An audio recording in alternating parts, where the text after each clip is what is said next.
Good evening. I'm Father Russ, and this is Street Talk. As always, I want to thank you for allowing me into your home and talking to you. You know, we talk all kinds of issues on this show, all kinds of everything from local issues here for me here in Waterford and New London, and for Dominic Milford, my co-host, is sitting right across from me right now. One of the first things I want to say, my guest, Senator Paul Formica, is late or tied up. We hope that he's just late, but we'll carry on while we see what happens.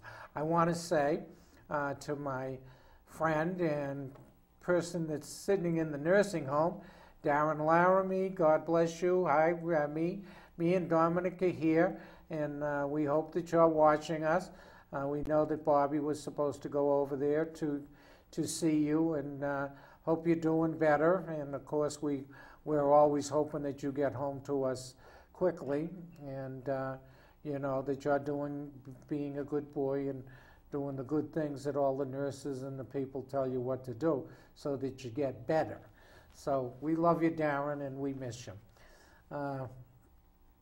Dominic, Dominic's right across that, right? You're sitting here right across the room. Somebody's got to show up all the time, yeah, you know? Exactly, right? Boy, we've had a run. Normally, I know, normally we don't run have into this problem. Yeah, we don't have. Our guests are usually pretty cool, and they make it. We don't usually have guests that can't show up, but our guests lately is the ones we on. We're having a lot of.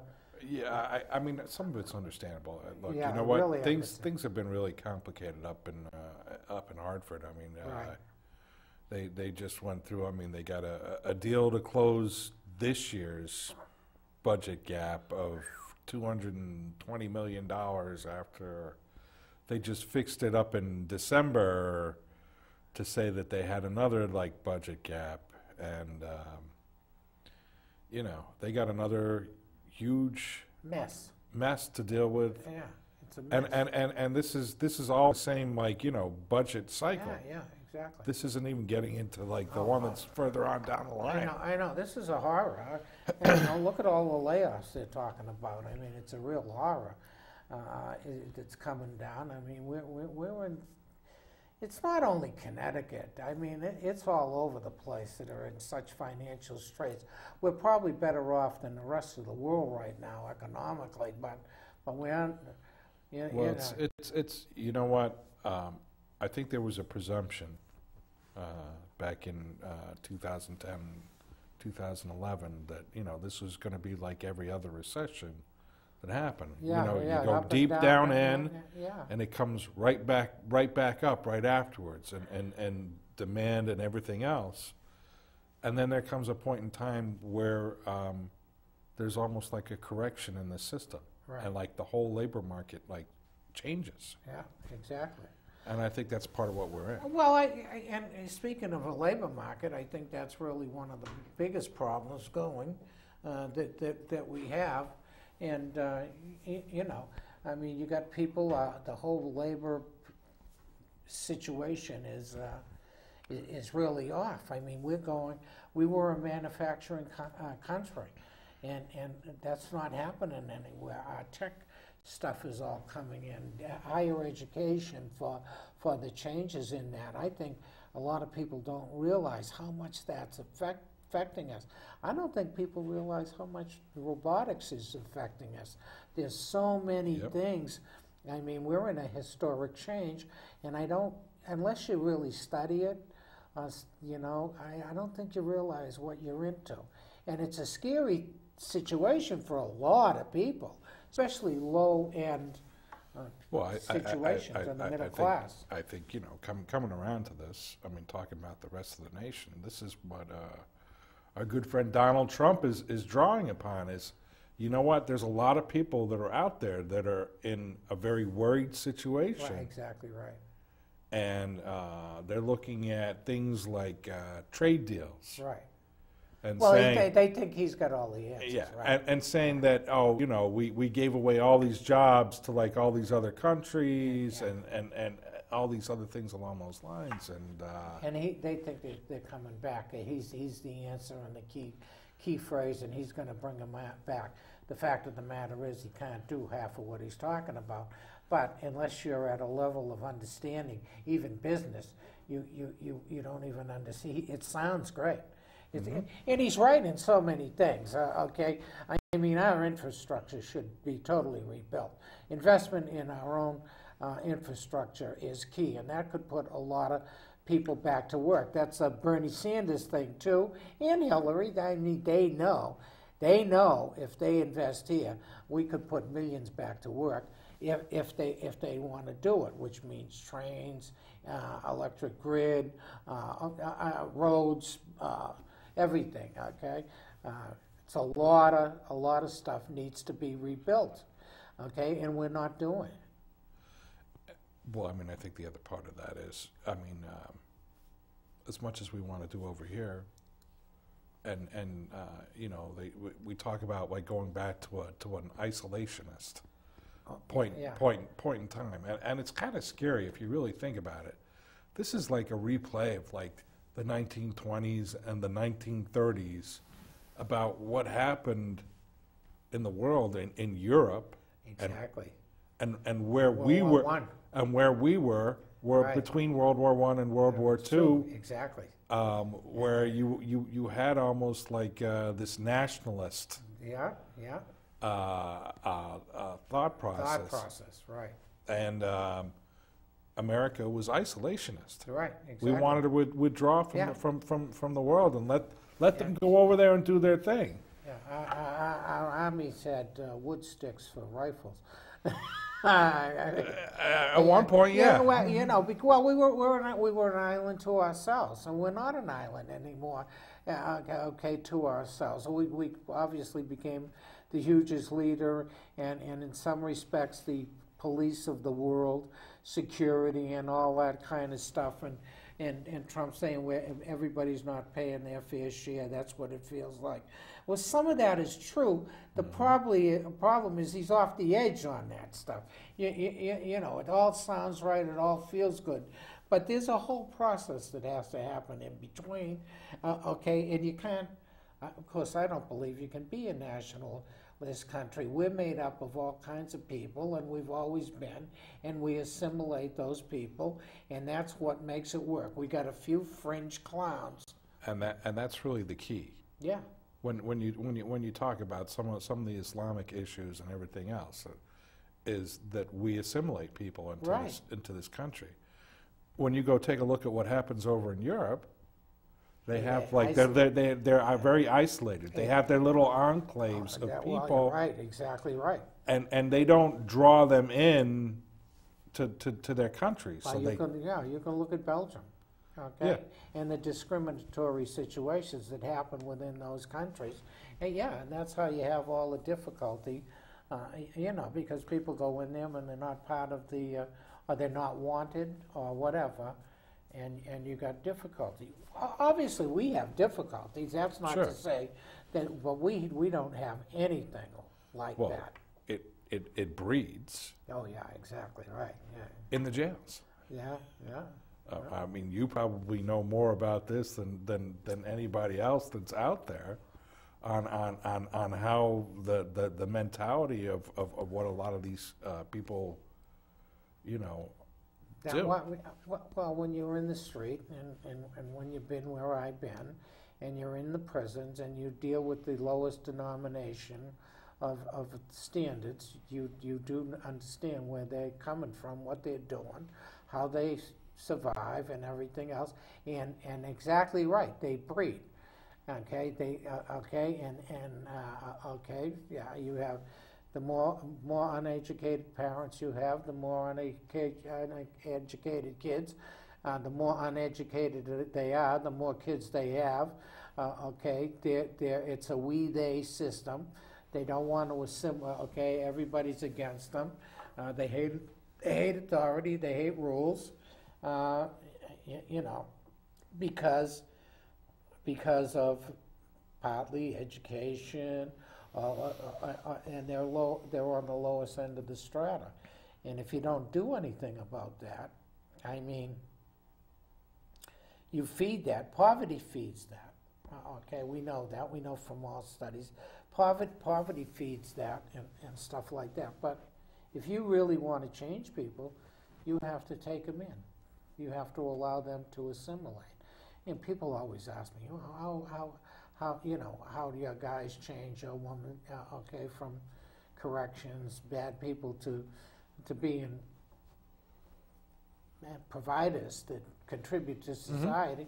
It's because we care about them, and we try to show them, look, you don't need to worry about what everybody thinks about you. Your ability is you. Okay. I don't see anything on it. No. No, show up, I would see it. Oh, yeah, I guess it is. You did have a call. He's not there. I don't know if he accidentally hung up. Oh, hold on. Let's see if this is him. Hold on. Okay. They changed their mind. Hello, come on back. I'm sorry, I missed you.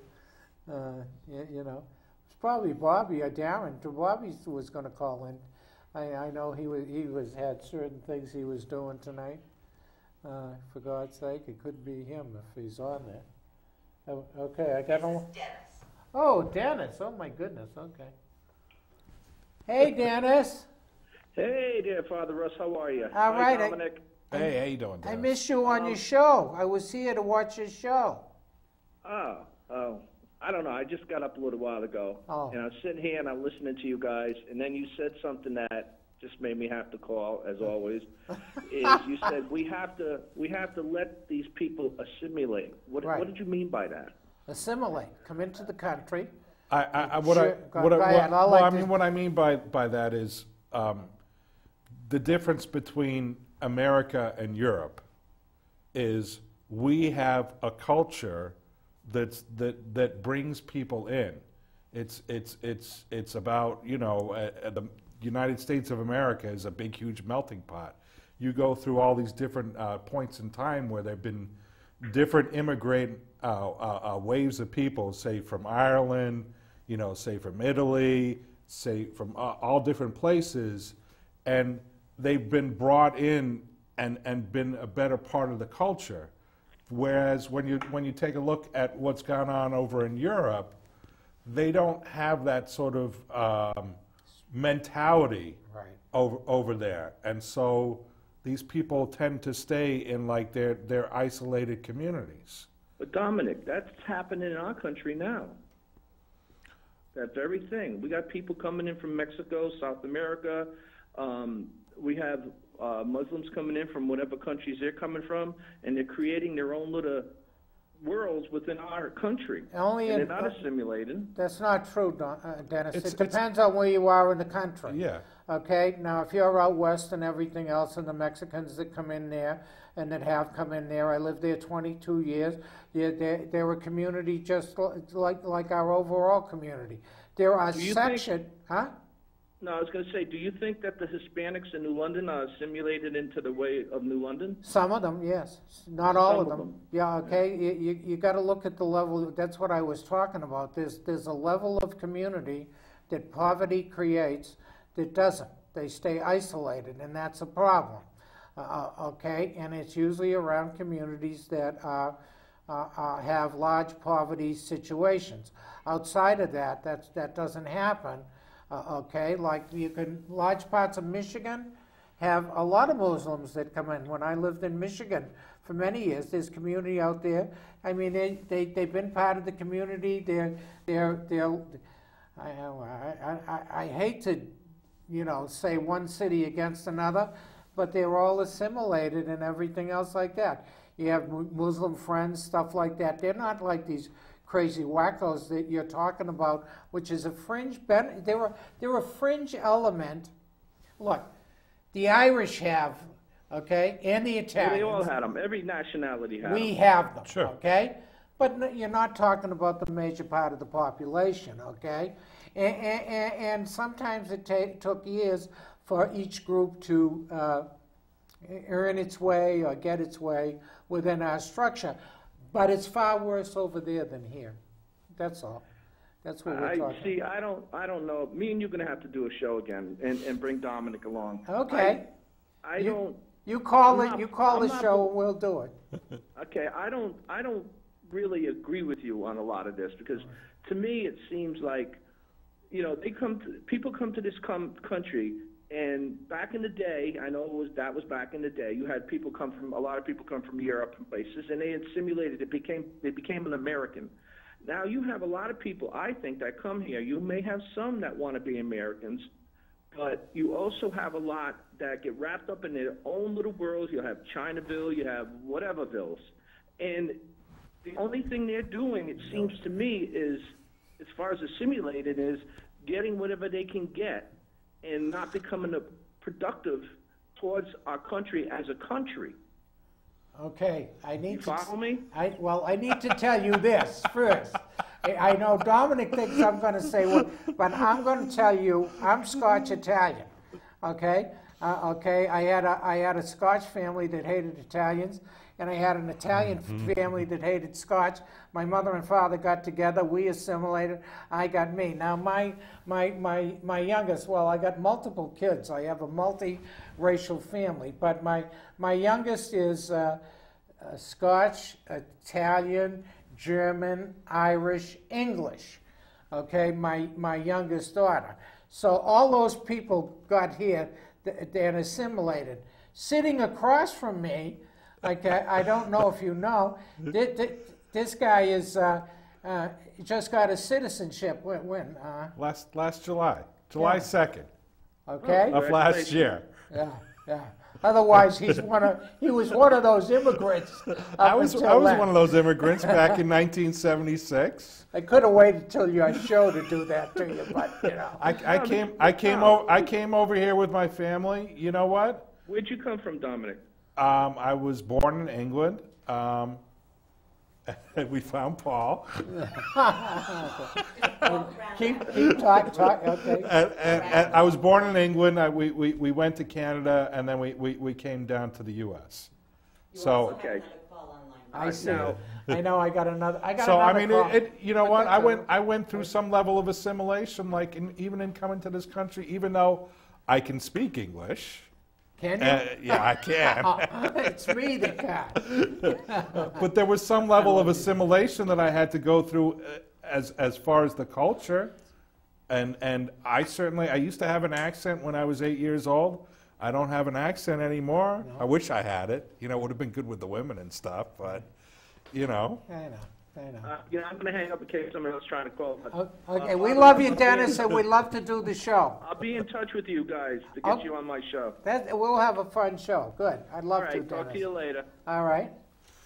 How are you? My guest showed up, my favorite guest. He must want me at his restaurant. Okay. I sent you a message. My apologies. Oh, I'm sorry. I sent you a message. I was stuck on I-95, okay. in between places. So Okay. my apologies to everybody and to you I guys. just got to get to this caller, and then we'll get to Senator Paul Formica. He's my favorite senator, okay? And I'm a Democrat. Good evening. You're on Father Russ Street Talk with my guests, Senator Paul and Dominic. Hello. Did you hit the button? Hello. My 2 isn't line. Yeah, you have to press the number 2 until it turns red. Oh, there it There was. you go. Oh, There you finally. Hi. Hey, Father Russ, there. We got you some on-the-job training there, you know. Gotta wait until the light turns red. Listen, I'm going to speak real quick because I know you got a guest, and I'm sure he wants to talk about the state and budget and all that stuff there. But to me, we have 2 problems in the United States. The first problem is we have to get rid of the hyphen, okay? We can't be... The hyphen. Italian hyphen. American. We can't be that's we right. can't be Black Americans. We can't be Italian Americans. Yeah, we're American. I That's hear the you. first thing. You're We've right. got to get rid of the hyphen. That's it. Yeah. The second thing is, I ran we had they don't even call it, it wasn't Black History Month or whatever. They call it Diversity Day. Right. And I was in charge of Diversity Day, and I put out a little flyer. And it said, you know, Diversity Day, whatever it was, 2014, the welcome. I said, "Welcome to the melting pot." Right. I got so many emails back saying, and I didn't know because somebody forgot to tell me, that it's politically incorrect. America is no longer the melting pot of a simulation. No, it's a salad. We're now the fruit salad. The salad, right? Yeah. Have you heard that term? Yeah, yeah, of course. My wife's a teacher. I was taken so far aback in that political correctness, whether you like him or not. It's Mr. Trump. That hits the nerve because the political correctness and this anti-assimilation fervor that's sweeping the nation is what divides us. That's why we got to get rid of the hyphens. Oh, yeah. We have to become Americans, and then we as Americans, we're bipolar. Yeah. And when I say that, we're bipolar. We want cheap goods and services. No. You know, at no matter what cost. But then again, we don't want to manufacture. You understand what I'm saying? Oh yeah, no, I know. We're bipolar. Oh, you and I, you need to come on Dennis's show. We need you on Dennis's show to talk about this whole issue. Yeah, exactly. And that's what's killing us. Oh, it is killing us. It's not about being a nationalist or a populist. Well, the other thing is we have the central government has too much input, and they trample on the states' rights. You understand what I'm saying? I hear where you're going with that. The greatest thing about America was if you didn't like living in Massachusetts, you could move to another state where you liked. That's because we're Americans. That state. Yeah. But now because they want to become so homogenous and the central government uses funds and grants and, you know what I'm saying, the pork bill projects to whip states in line. And that's a problem. The states have given up so much of their rights and responsibilities to the federal government. Now the federal government controls everything. That's a whole nother show. Okay, so that's my point. Right. The state of Connecticut is in itself a sovereign state, yet we don't act like a sovereign state. We act like a suburb of Washington, D.C., and that's the problem. I'll hang up and let you guys talk. Thanks a lot, and make sure you call back. We got to get together with Dennis's show. That's going to be that'll be a great time. Thank you. Okay. Thank you, caller. Okay. And of course, Dennis, you know I love you, even though you disagree with me on many things. And Paul. How are you, sir? I am so happy that nice you showed up. I know you get busy, and I know you get tied up and everything else like that. And of course, I'm looking probably put you on the hot spot. What's going on? What do you think about what's going on? And it doesn't matter that I'm a Democrat. You know, be as heavy as you have to be, because I know there are issues that we have locally that are. May have disturbed you as they have disturbed me, if you know what I'm talking about. I'm not sure I know what you're talking about. I don't know. There's issues all over the place. All over the place. Okay. Well, one of the I'll put it out there because somebody told me, I don't know if he did it on the show or anything. I was talking the thing that Ernie got involved with Jay that I read in the paper, and I felt that was inappropriate action. Okay, you know I'm about transparency. I want to know what's going on, and I want people, and of course, I want you to be able to explain to me when you put in a bill. Yeah. What it's about. Well, I think the bill you're talking about was the special taxing district for Fort Trumbull. Right. It was put in to be at actually given a public hearing last Thursday. So, you know, in fairness, there was a public hearing process that it was put in. It was section 10 on one of the other bills there, HB 5636, which I think came out of committee today without that section on it. But I'm not sure. I got to wait and get the substitute language tomorrow.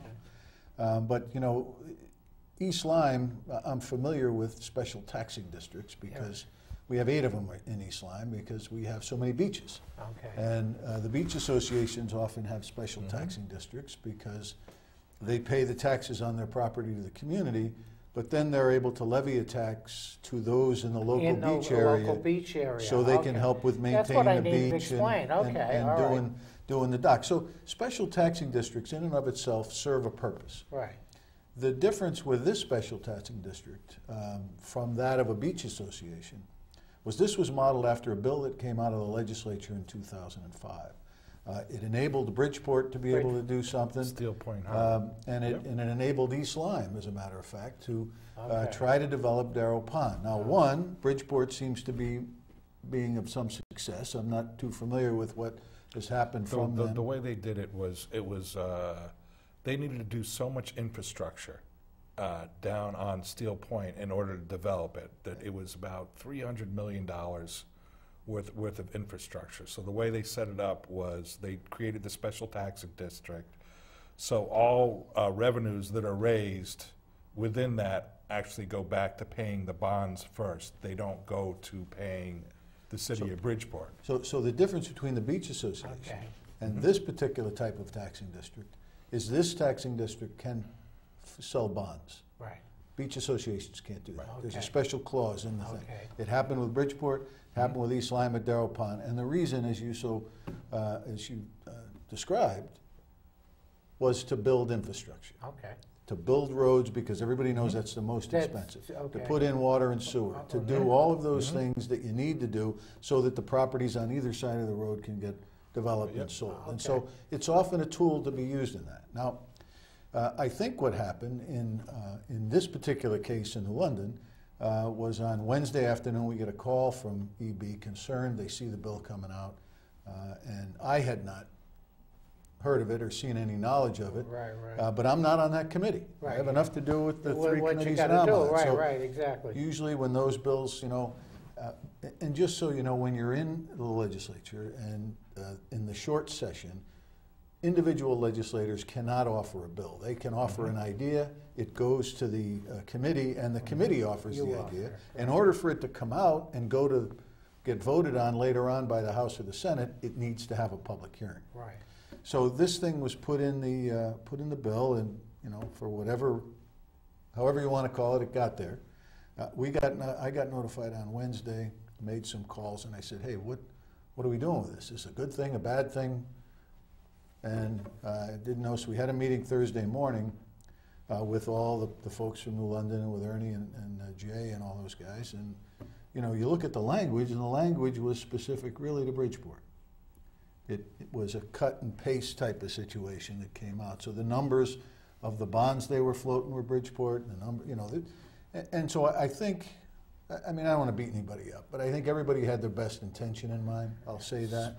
I can say sloppy. Yeah, but the fact of the matter is, in Fort Trumbull, the infrastructure is there. Yeah, right. So you don't need $190 million in bonds. Yeah, you don't need to have that unless you have a little bit maybe as a cushion in case you find something under there when you're digging and you want to cover yourself and protect yourself, right? So what we were able to convince the folks that we suggested was to let's step back a little bit.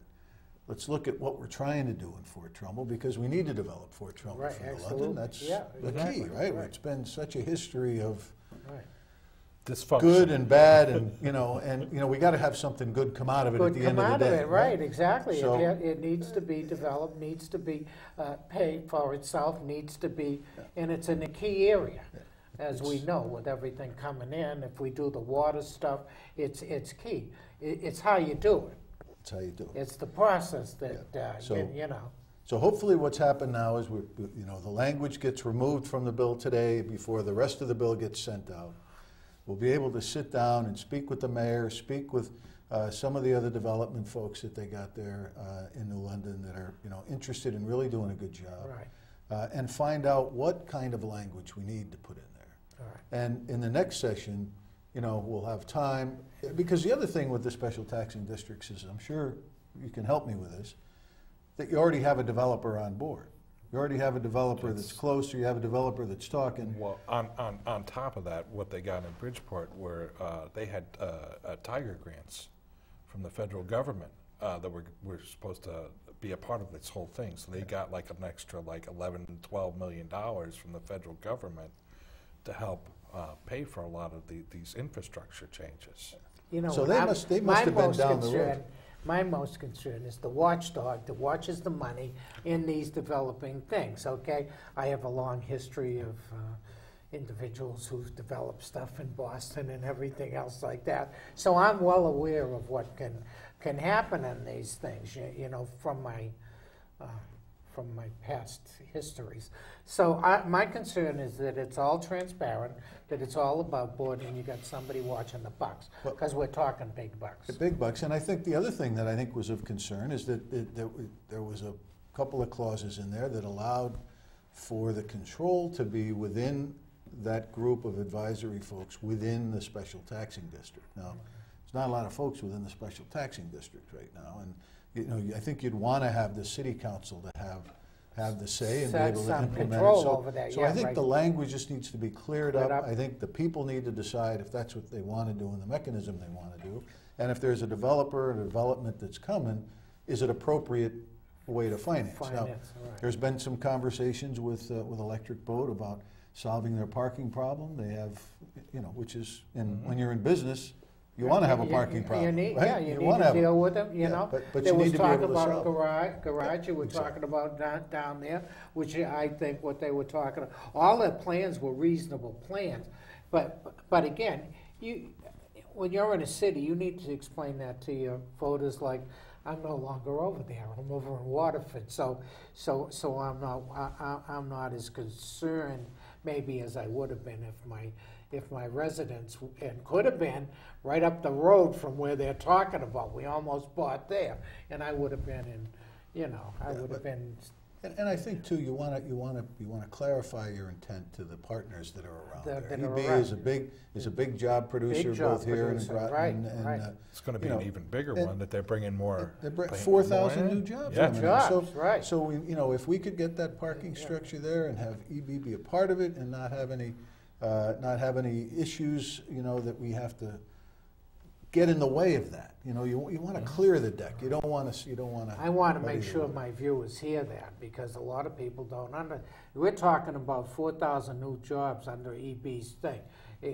At minimum. The next nuclear subs that are being developed are going to be coming out of EB instead of Virginia. Yeah, and people don't understand. Yeah, that's big. That 4,000 jobs relates to, you're probably talking 3 times the economics of that. I mean, that makes room for mom and pop stuff, sandwich shops, everything else like that. That's heavy bread.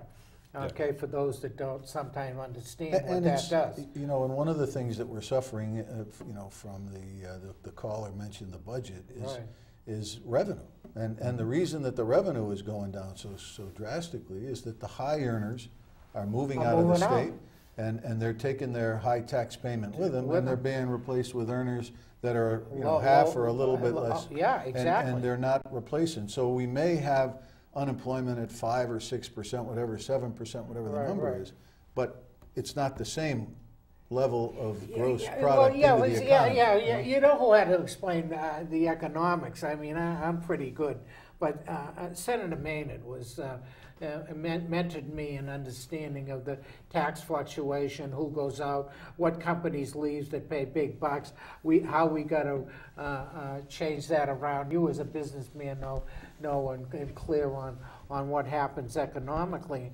And average person, average citizen, you know, that's sitting there listening to this stuff, doesn't really quite.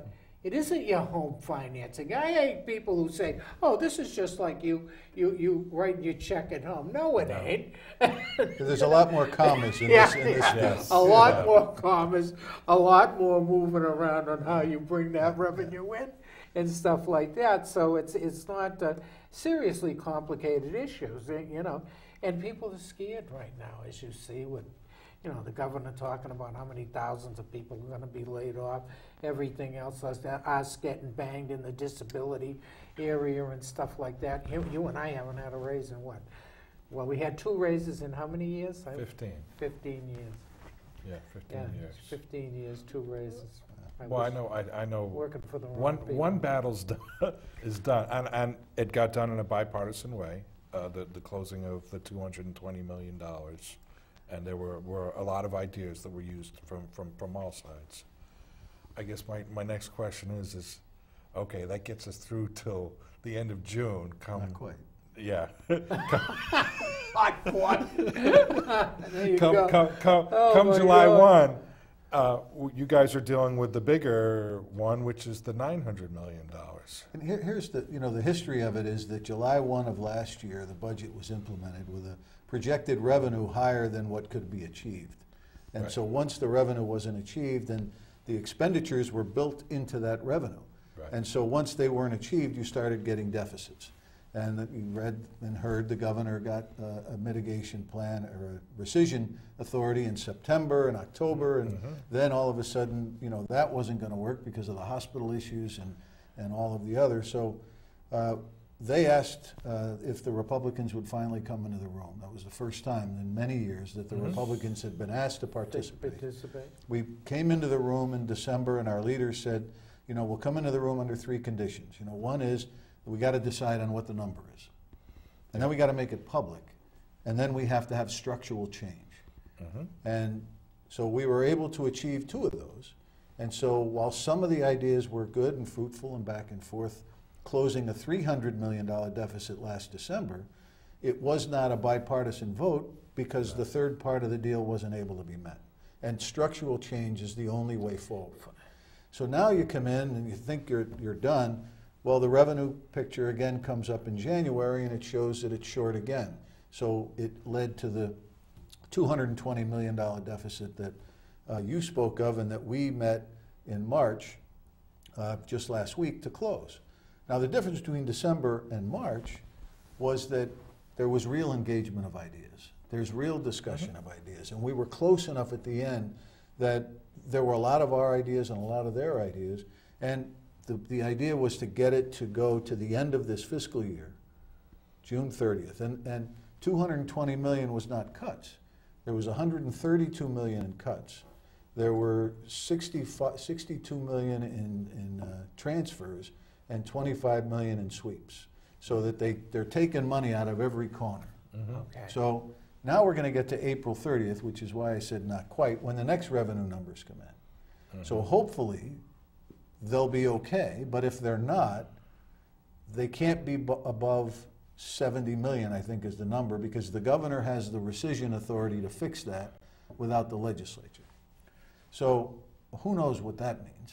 Because once you get that late into the year, most of the money's already been dispersed to all of the departments. So it's tough to find. So next year now we have a $900 million deficit, maybe $1 billion, depending on where that is. Starting July 1, 2016 to June 30th, 2017. In July 1, 2017, we have a $2 billion deficit that's projected for that year and the following year. Okay, so when we're talking revenue source, who's watching what we got coming in? I mean, we got all these people going out. Yeah. Well, I mean, if I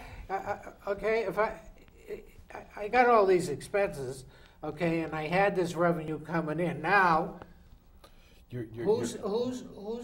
who's making the call on how much of my that's going out versus how much of do I know that I got coming in?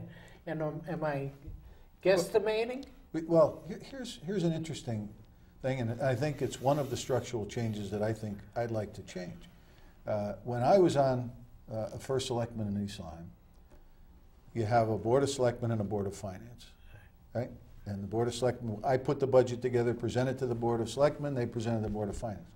So the board of finance has all of the information in front of it, not just the expenditures, but they have the revenue picture. Yeah, right. The assessor came in and said, here's the grand list growth. It means it's going to add another 200,000 to your. So the board says, well, we're going to have this much money.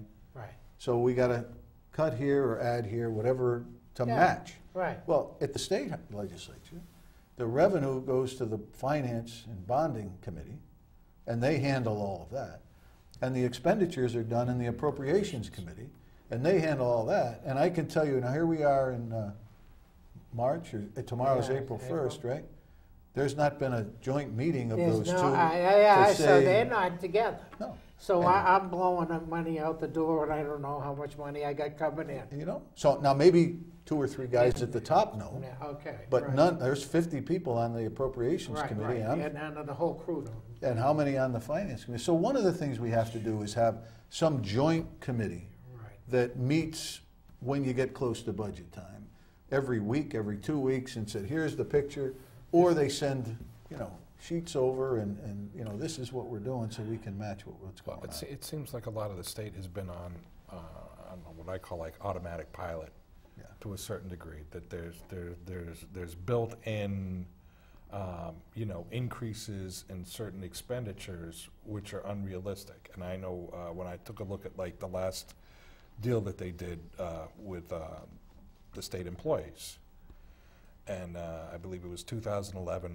they had a budget freeze for 2 years, and then they had 3% increases on the subsequent 3 years. Over those 3 years, you know, inflation didn't go up 3%. It's kind of remained kind of flat, and down here at like, you know, somewhere between 1 and 2%. I think the reality of the situation is everybody's, you know, always expecting like raises, and unless you have the money coming in to offset that, it's not possible. Wow. And that's one of the structural changes I think that we need. Those contracts are one not of the voted real structural changes that has to happen is they got to knock down that wall, I almost swore, the wall between the two parties, and people got to talk across the aisle, just like Washington. You got to engage. You got to go in there and forget your party baloney, or I'm a Republican, this guy's it. No, this is solving the family problem for the state, and it should be integrated, and that drives me. Well, I think that's the positive message in all of this, because in December I said we weren't able to come to the table and agree. That's what you see, at least. But in March, there were, I think in the Senate there were 3 votes, 2 Republicans and 1 Democrat voted no. And then I think there were 6 in the House, or 16 in the House, something 16, like that. I think it was. And so that's the message, is that the conversation is beginning. Yeah, because we're not going to get through $900 million with Divided. one thought process. No, You're exactly. Not No, it's not going to happen. And I hate to say it, some of the best minds economically are not in my party. That's just the reality. More of the business people are over there on the Republican side.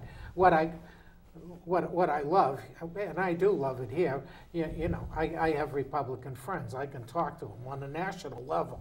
You got to be kidding me. You know, I don't know what's happening. You know, our Republicans here, I believe, all that I know, are very different than what is projected on the national stage, and that's a shame. Okay. And I worked for two Republican governors that I loved, Sargent and Simon. I loved Sargent in Boston. He was open-minded. He was fiscally responsible, but his caring was for the justice people, poor, disabled, and stuff like that was high priority with him.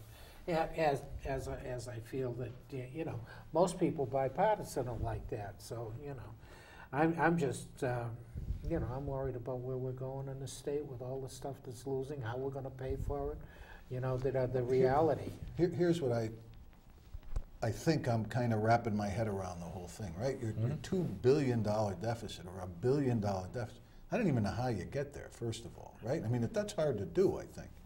But instead of looking at a $19 billion budget with a $900 or $1 billion deficit, we got to start looking for next year, if that's where we are, at an $18 billion budget and build it to there, and then see what's on the table.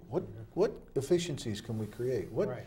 can we put together? What can we merge in agencies? How can we make the most efficiency? How many can we fire that are in? And then, and I think the That's governor, where I am. the governor is going to be. I think he's talking about 1,900 layoffs. But we offered furloughs for this year because the layoffs wouldn't have worked this year because everybody would have used their vacation and sick time, and and it would have. Well, that's what a lot of people don't get when they hear layoffs.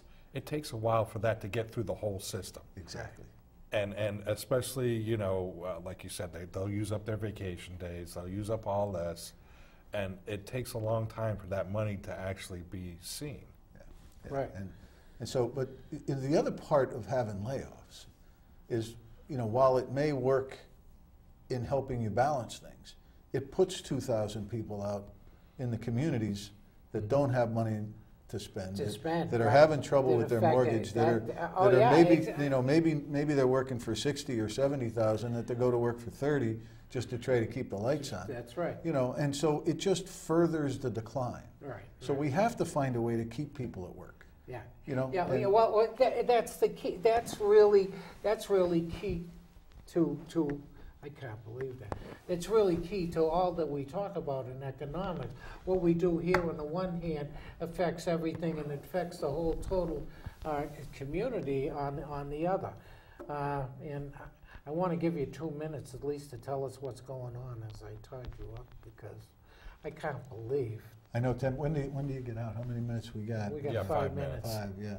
So, listen, thank you for, again, having me on. I owe you half an hour, right? Yeah, I owe you half an hour. I'm going to get it. I'm going to get it back. So, it, right? Yeah, we're going to get it back, and then some. Yeah, you know that, right? He's ex-mafia, so half an hour turns into an hour real quick.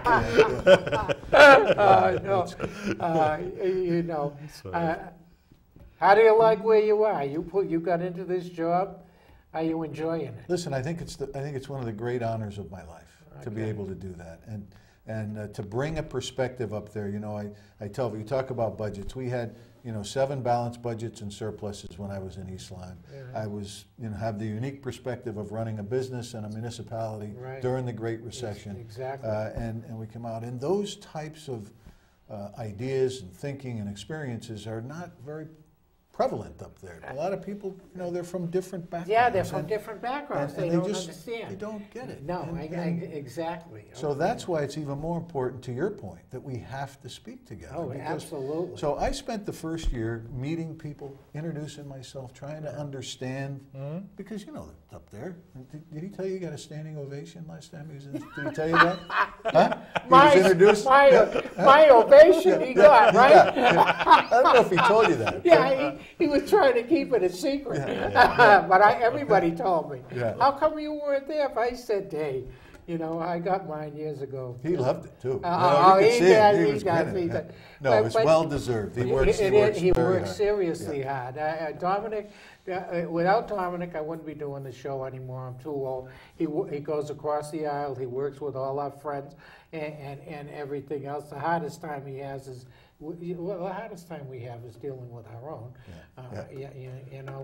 But he's up, very well respected voice up there. We have another hearing coming up April 11th on that issue that we have. He does huge research. He's on point. It's a very difficult position right at the moment, because I know unions aren't exactly popular because they're trying to hold the hammer down for what they have, and one of the issues we have is privatization of social workers. Part of the conversation, I think, has to be what services need to stay within certain agencies, and what are the priorities within that? Because there are, Department of Motor Vehicles going over to AAA. Everybody understands that. Yeah. But there's some services that that are core functions of. Yeah. And you can't. You can't. Yeah. So again, thank you for having me on. Thank Love you it, for Paul. having me there. It's great. Thank you for the job you're doing up there. I'm a Democrat for Paul Formica. You know what I mean? I love the representation. Okay, and of course, you represent me, right? I vote for you. Yeah. Thank you. You know? He votes for us, too. He votes for us. I know it. I love it. I want to thank. I want to thank. I got a minute. Next week, We're going Republican here. We got Avery Gaddis. Oh yeah, we got who's, Avery. who's talking to his boss to see if he can drag his boss out. So I got to talk to his boss, Len, tomorrow, and see if he'll come out along with us. Well, you I know, got heavy Republicans probably coming next week. Avery's got a nice urban agenda that he's helping our right. Senator That's what we're gonna Fasano talk doing, about. and it's a great thing. We've talked to right. people in New London already, so. Yeah. So God bless you people. Okay, pray for me. I'll pray for you. And we'll see you next week with another good show. Okay?